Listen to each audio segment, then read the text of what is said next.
Assalamualaikum warahmatullahi wabarakatuh. Perkenalkan, nama saya Maulana, mahasiswa Unila, Prodi D3 Teknik Mesin. Dalam video ini, saya akan membahas tentang mobil listrik.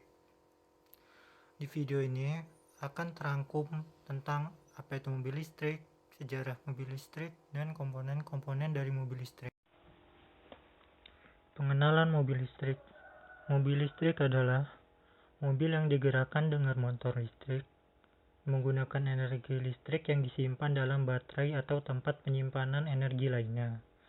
Mobil listrik sangat populer abad ke-19 dan awal abad ke-20. Mobil listrik memiliki beberapa kelebihan yang potensial jika dibandingkan dengan mobil bermesin pembakaran. Yang paling utama adalah mobil listrik tidak menghasilkan emisi kendaraan bermotor. Selain itu, mobil jenis ini juga mengurangi emisi gas rumah kaca karena tidak membutuhkan bahan bakar fosil sebagai penggerak utamanya. Sejarah mobil listrik.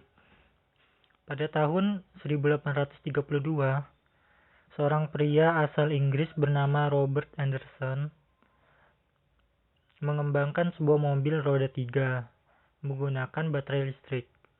Temuan Anderson ini dianggap sebagai mobil listrik pertama di dunia.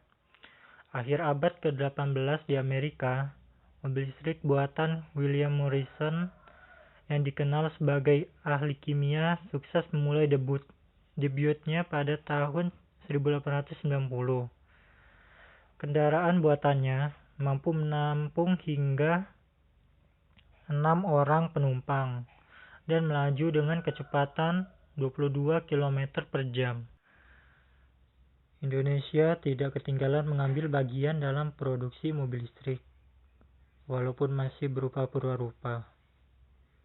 Mobil listrik buatan anak bangsa cukup menjanjikan. Saat ini telah ada 2 model yang diketahui, yaitu mobil listrik Ahmadi dan Suzuki. Pada tanggal 20 Mei 2013 dilakukan diuji coba bus listrik untuk APEC 2013 Oktober. Sampai sekarang, bus listrik tersebut melayani transportasi publik di Jogja. Tanggal 6 Mei 2014, ITS menorehkan rekor mobil listrik untuk dalam negeri dengan rincian jarak tempuh total 800 km. Kecepatan rata-rata 120-130 meter per jam. Serta setiap 8 jam dilakukan pengisian ulang selama 3 jam. Rute yang ditempuh adalah Jakarta, Bandung, Tasikmalaya, Purwokerto, Yogyakarta, Madiun, dan Surabaya. Selanjutnya, saya akan menjelaskan komponen-komponen mobil listrik. Yang pertama, tunjukkan bagian A ini adalah traction battery pack. Traction battery pack atau baterai traksi adalah sebagai sistem penyimpan energi dalam bentuk listrik arus searah atau DC. Apabila mendapat sinyal dari controller, baterai akan mengalirkan listrik DC menuju ke inverter, kemudian dipakai menggerakkan motor. Yang dipergunakan adalah jenis bisa diisi ulang atau rechargeable battery. Disusun sedemikian rupa sehingga membentuk sebuah traction battery pack. Jenis lithium ion battery menjadi paling banyak dipergunakan. Untuk mendapat gambaran sedikit tentang baterai, merupakan komponen mobil listrik yang terpenting. Pengisian daya baterai dilakukan oleh charger yang menjadi bagian sistem mobil atau onboard charger, atau oleh pengisi dari luar off-board charger. Selanjutnya yang ditunjukkan poin B, yaitu power inverter atau inverter daya. Komponen yang mengkonversi atau mengubah arus arah DC pada baterai menjadi arus bolak-balik AC. Lalu kemudian arus bolak-balik ini dipergunakan oleh motor traksi. Selain itu, inverter juga berfungsi untuk mengubah arus AC saat pengereman regeneratif menjadi arus DC, untuk kemudian dipakai mengisi recharging baterai. Poin C. Controller. Sebagai elemen komponen pengatur energi di baterai serta inverter berikutnya.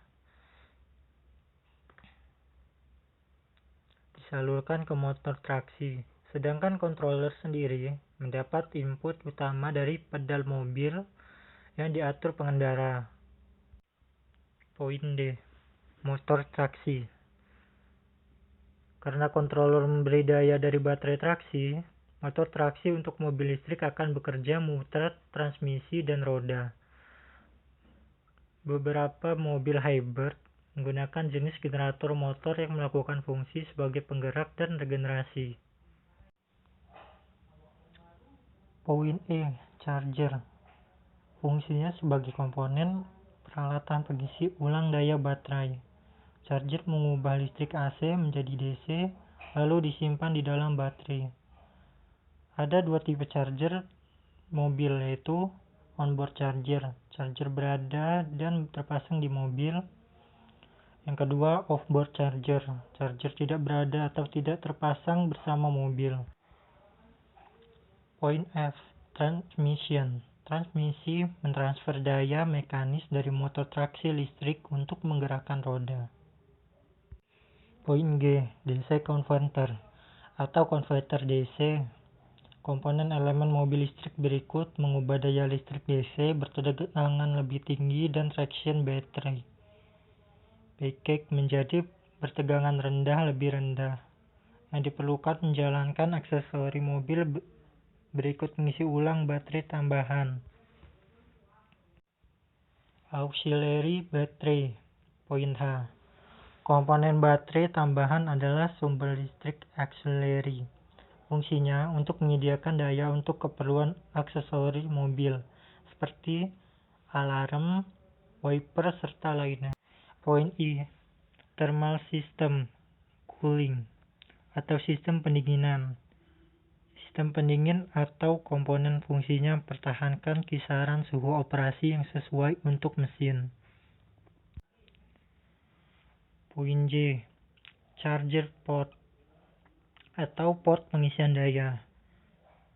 Komponen atau elemen mobil listrik ini berfungsi sebagai titik pengisian daya, memungkinkan kendaraan terhubung ke satu daya eksternal untuk mengisi daya baterai mobil.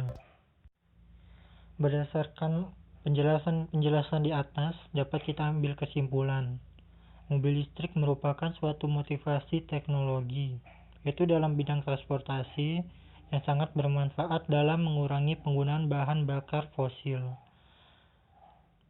Namun saat ini peminatnya masih kurang karena harganya yang di atas kendaraan bahan bakar biasa dan perawatannya cukup sulit.